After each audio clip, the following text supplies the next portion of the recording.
What's up, guys? It's your boy, Benny. Diversity is our strength, they say, but that doesn't make any sense because where is diversity your strength? I don't understand.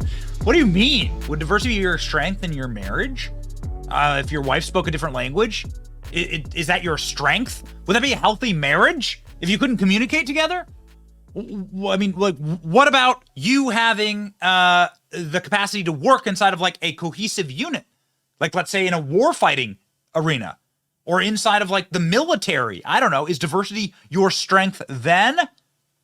Well, ladies and gentlemen, we have tested the diversity is our strength maxim and found it lacking. Check out this article. It's relatively benign little military piece of military news here, right? A U.S. Navy aircraft overshot a runway in Hawaii while it attempted to land at a Marine Corps air station. Ended up in the water.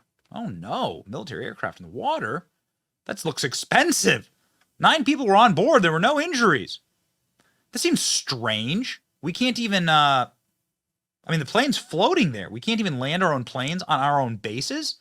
Check this out. This is from the Daily Mail. Large military aircraft crashes into Hawaii Bay after overshooting a runway. This is like, I fly on planes all the time and travel a lot for work. Was the runway short?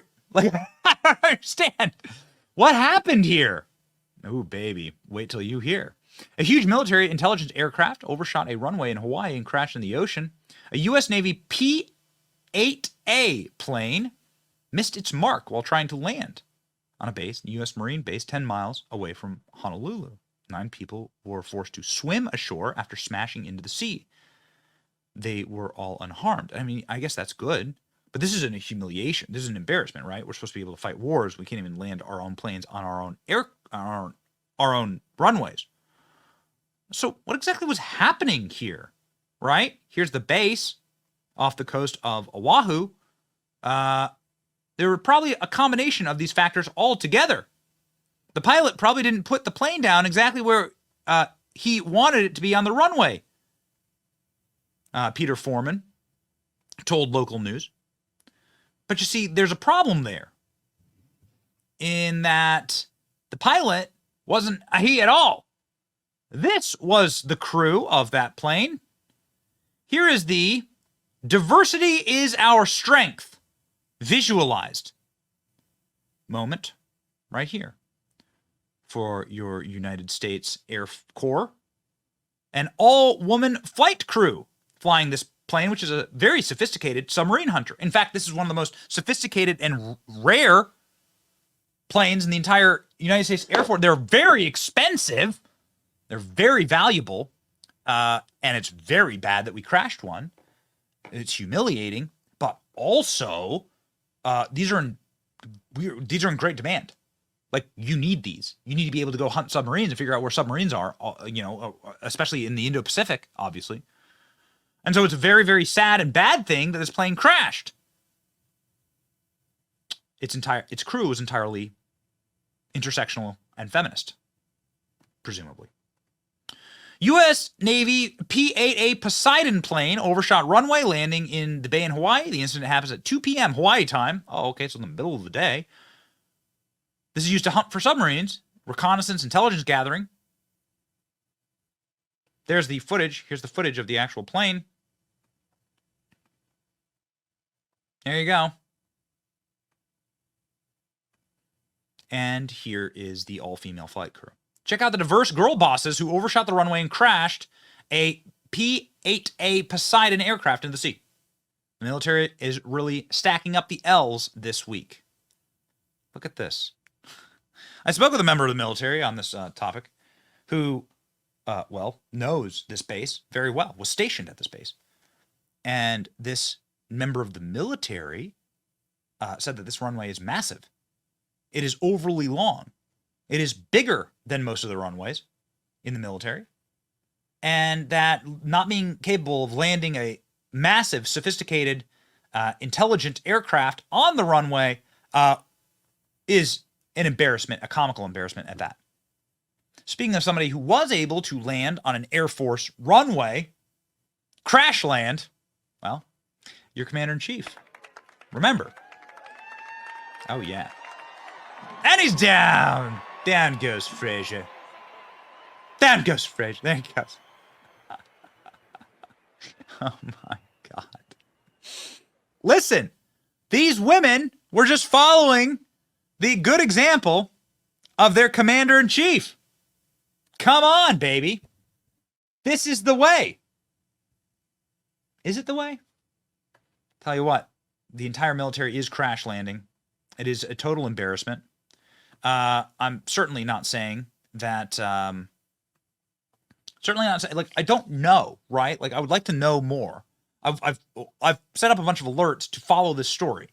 Like, what is it that caused this? One of the most sophisticated, this is a plane that is so much more sophisticated than the passenger aircraft that you fly in, right? What would cause this plane to crash? I want to know. I'm just putting the pieces together. I think it's peculiar that it has an all-woman flight crew.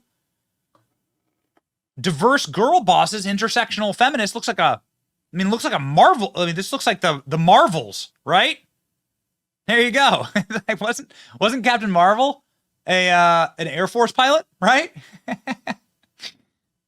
So why did it crash? Somebody explain that?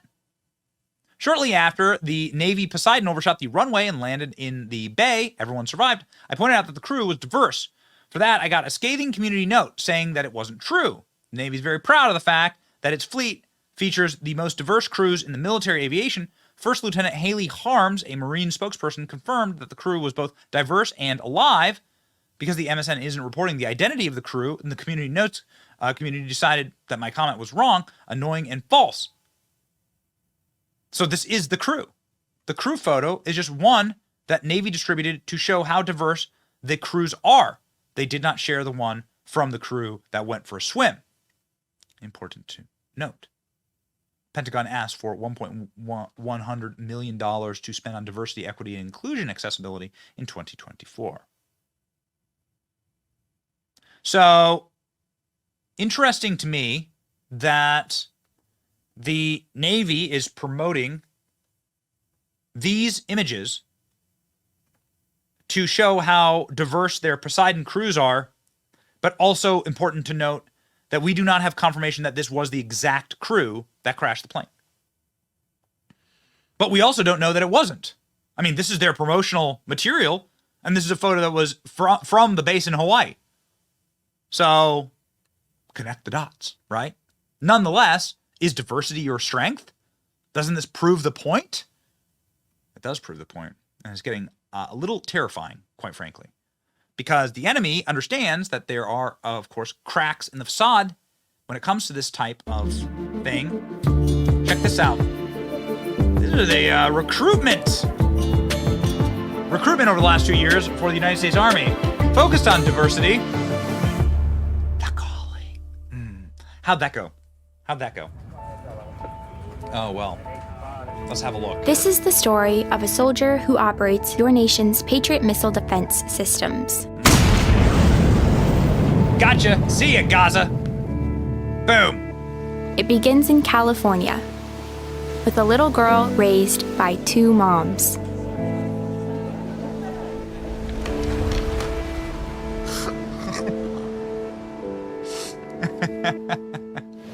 Although I had a fairly typical childhood, took ballet, played violin, I also marched for equality. Oh my God!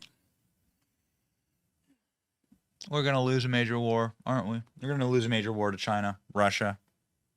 We're gonna lose a major war, won't we? Ooh, man.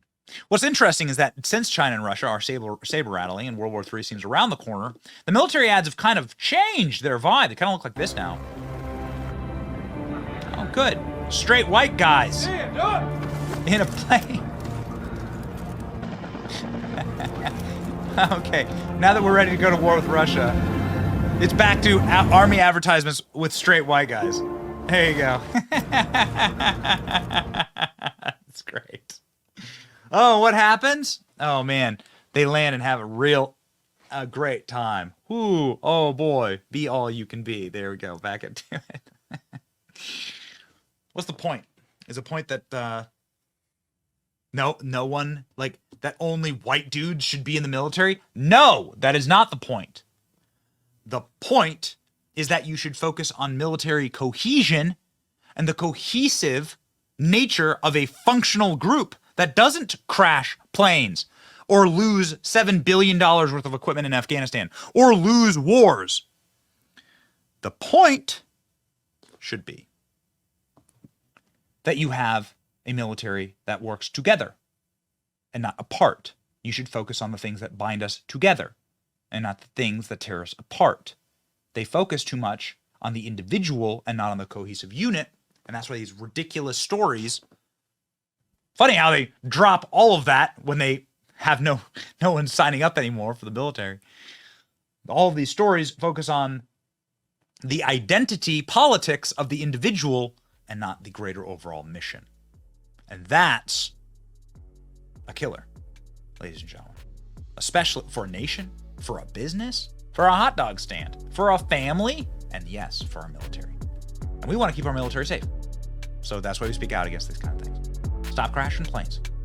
Ladies, it's your boy Benny. Like, share, and subscribe. See ya.